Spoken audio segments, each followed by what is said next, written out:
For a parallel to the lesson of atomic theory regarding the limited applicability of such customary idealizations, we must in fact turn to quite other branches of science, such as psychology, or even to that kind of epistemological problems with which already thinkers like Buddha and Lao Tzu have been confronted when trying to harmonize our position as spectators and actors in the great drama of existence, said Niels Bohr in a speech on quantum theory in Italy in 1937.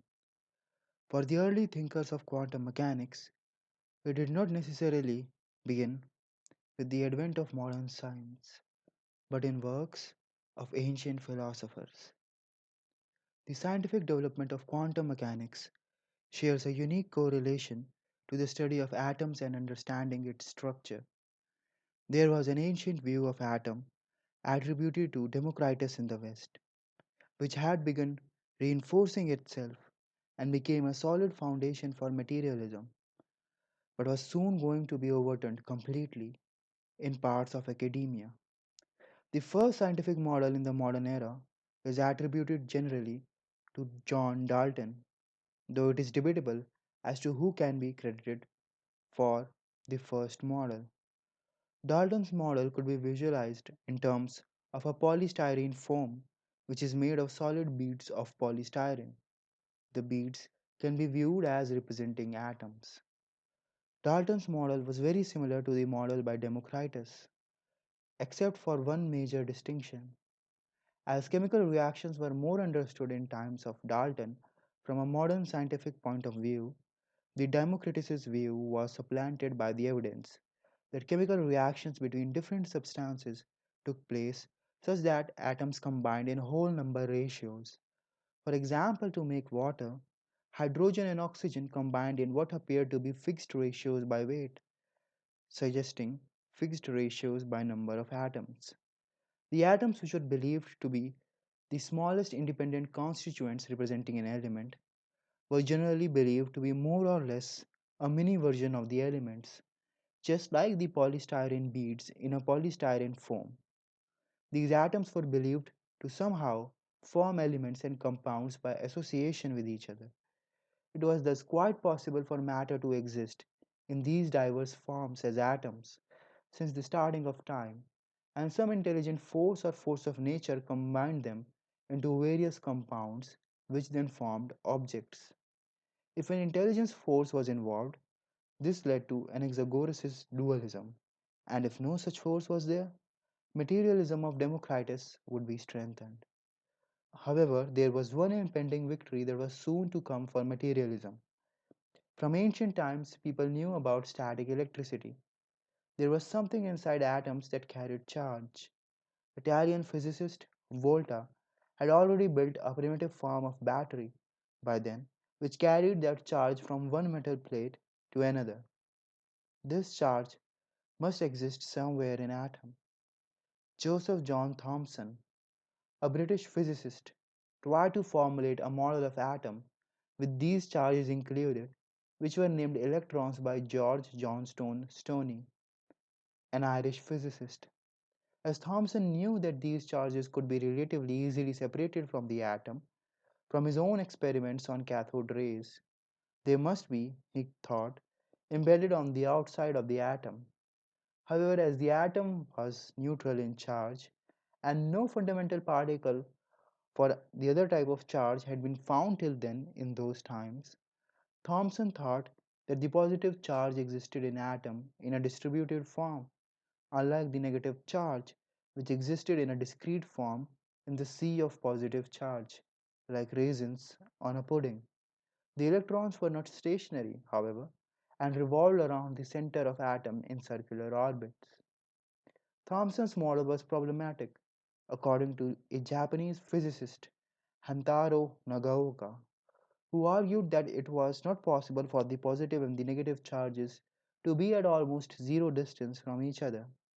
Electrons, thus, could not be embedded in a positively charged space, but must be at some distance away from that.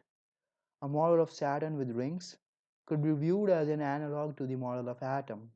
with nucleus being analogous to Saturn and electrons analogous to particles that made rings of Saturn. Electrostatic forces replaced gravitational forces, though the center particle, according to Nagaoka, contained most of the mass of the atom. There was a big problem though. Particles that make ring of Saturn do not repel each other, but electrons would, and thus the model would lead to an unstable atom. But atoms are generally quite stable, so the model was likely incorrect or incomplete.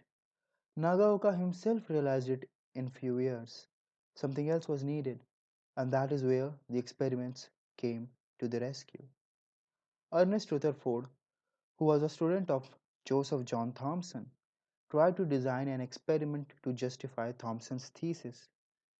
Hans Geiger and Ernest Marsden, while working under Rutherford, performed a series of experiments conducted between 1908 to 1913, which demonstrated interesting facts about the structure of the atom, known as Rutherford gold foil experiment or Geiger Marsden experiment. It involved bombarding a thin sheet of gold foil with alpha particles and then observing the endpoints of trajectory of the alpha particles on a phosphorescent screen. Thus, essentially, the experimental setup allowed one to capture deflection of alpha particles due to gold foil. The experiment was conducted in a vacuum, and thus the alpha particles had no significant interaction with any other entity except of gold atoms making up the foil. The results were surprising to Rutherford. Most alpha particles flew straight through the foil without any significant deflection, suggesting that they did not interact with any of the constituents of gold atoms in any significant way. This implied that most of the space inside gold atoms was empty. The mass would then have to be concentrated perhaps in center with the electrons revolving around it. As few alpha particles were deflected by small angles, Rutherford concluded that they must have felt some repulsion and was eventually able to show that the nucleus had to be positively charged. A very few particles were deflected by large angles, which suggested that most of the positive charge and mass had to be concentrated in a small volume in the atom, preferably at the center for stability. The model was different than Nagaoka's model because the concentration of electron in an orbit was not high enough that the repelling force between them was to be any significant. However, there was still a problem. Rutherford believed that the higher order nuclei were a function of lower order nuclei, specifically hydrogen nuclei, as it appeared from observing the masses of such nuclei. In 1919 to 1920, on bombarding higher order elements, Rutherford found that they emitted hydrogen nuclei, that is, proton. This suggested that the positive charge in nucleus was made up of one or more positively charged particles. How could those particles stay together under an intense force of repulsion? While working with Niels Bohr in 1921, Rutherford argued that there were other particles in nucleus, called neutrons, that exerted a nuclear force that kept the protons together inside nucleus. This was based on the reasoning that atoms generally displayed mass that was about twice of the mass of number of protons hypothesized inside the atom. Rutherford's theory was ultimately proven by his student, James Chadwick, in 1932 when Chadwick discovered neutrons. However, there was another issue with Rutherford's model. Electrons revolving around nucleus would emit a continuous stream of electromagnetic waves. These electromagnetic waves carry energy, and thus electrons would lose energy over time. This would lead to electrons eventually coming closer and closer to nucleus and then colliding with it. This would be an extremely fast process, taking only a few picoseconds. This was not a small issue. It was firmly established that moving charges produced electromagnetic waves. It was also firmly established that electrons revolved around nucleus in some way. It was also clear that atoms were not so unstable that they would get destroyed in few picoseconds. There was only one way to solve the issue. It had to be postulated that electrons did not emit electromagnetic waves continuously. This was also observable from experiments, which showed that atoms only emitted light at certain discrete frequencies. Bohr reconciled those observations with the atomic theory. an electromagnetic theory by postulating further that electrons moved around the nucleus in stable orbits and could only move from one stable orbit to another by emitting or absorbing electromagnetic waves of certain frequencies. This, however, spelled the death of classical mechanics. Special theory of relativity had already damaged classical mechanics in 1905. Bohr's model of atom delivered another blow to classical mechanics in 1913, and then Einstein's general theory of relativity in 1915 shattered it even more. However, questions remained. Why do electrons not emit electromagnetic waves while revolving around a nucleus? Why stable but discrete orbits are formed in the first place? Why speed of light in vacuum remains constant for all observers? The physics was inverted. Earlier theories suggested moving to a more discrete model of universe where different particles interacted with each other. So large objects were made of smaller parts with a lot of empty space. Things were not as continuous as they seemed. Similarly, space, time, energy, charge, and mass were either found to be not continuous or proposed to be not continuous. The smallest unit of charge was electron or proton. Photons, which carried energy, were also quantized. Mass energy equivalence of Einstein meant mass was perhaps also quantized. Time and space would then also have to be quantized because causal chains were now quantized. Yet there was a new continuity emerging. When the radii of the orbits were not discrete, atoms could be given a definite size. But with discrete orbits that could be potentially infinite, the size of atoms was potentially infinite. Also, if electrons were mere standard particles, they would radiate electromagnetic radiation. But if they were not emitting radiation, they might be something else. Bohr's formula had an implicit mathematical assumption. Electrons were behaving like waves.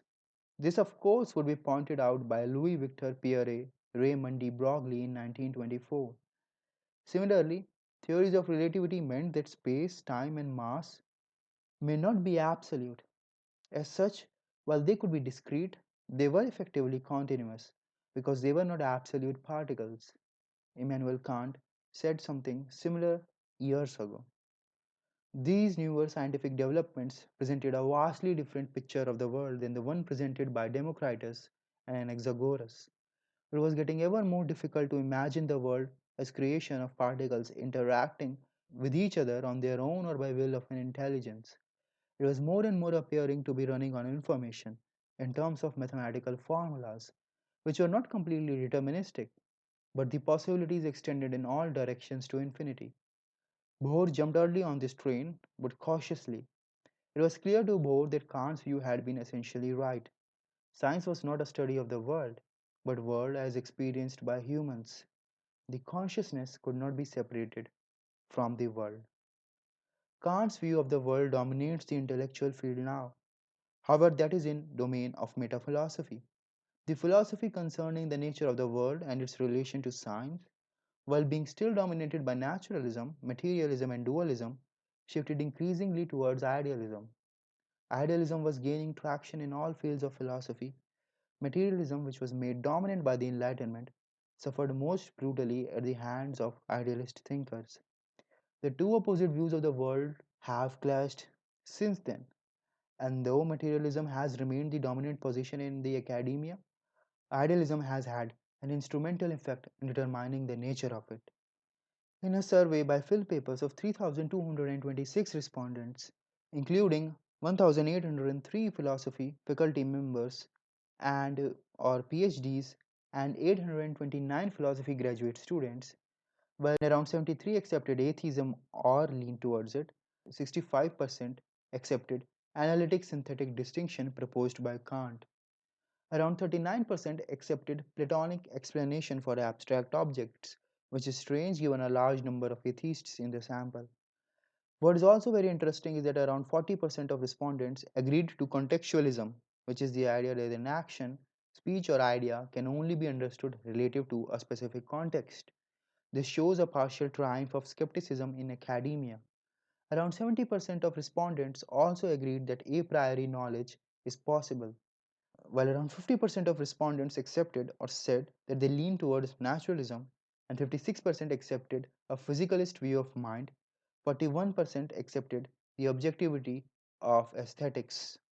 All of this shows that while only 4% of respondents believed in or leaned towards idealism, idealism has had an effect on how dualists and materialists interpret their philosophy. In the next episode, we will look at why that is the case and also look at how science after 1920s began to be very idealistic driven until rise of materialism again. The Copenhagen era would also be discussed along with reasons for its rise and then ultimate decline.